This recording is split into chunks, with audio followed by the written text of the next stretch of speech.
nga guys, tuturuan ko kayo kung paano gumawa ng DIY mesh short with jersey, pinaglumaan jersey na hindi nyo na naggamit katulad nito. Ayan, kumikita nyo siya, may mga puti-puti na siya.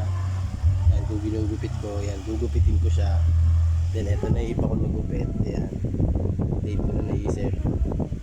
Ayan, ito yung galing sa jersey na to.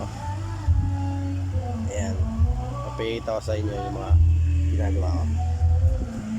Let's go! Ayun nga gara, ginugupit-gupit ko na ito. Kailangan masipag ka dito, hindi ka masipag, huwag ka nang gumawa.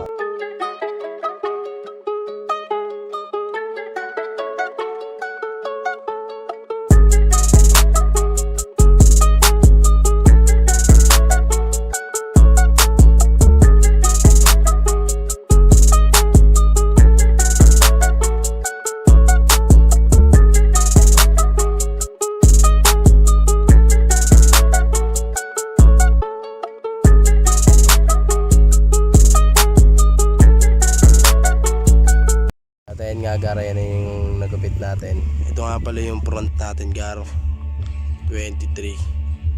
Ayan, update ko kayo mamaya garo pag natay ko na to garo.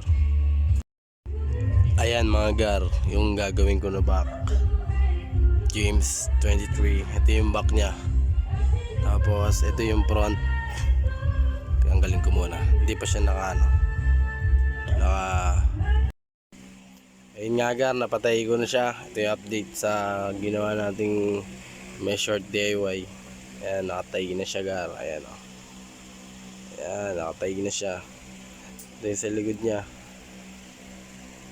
Ayan, DIY. Kung ano yung mga mong t-shirt dyan, partneran mo na lang. Then ito yung kalalabasan nya.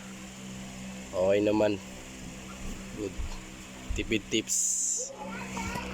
Bye pare ka.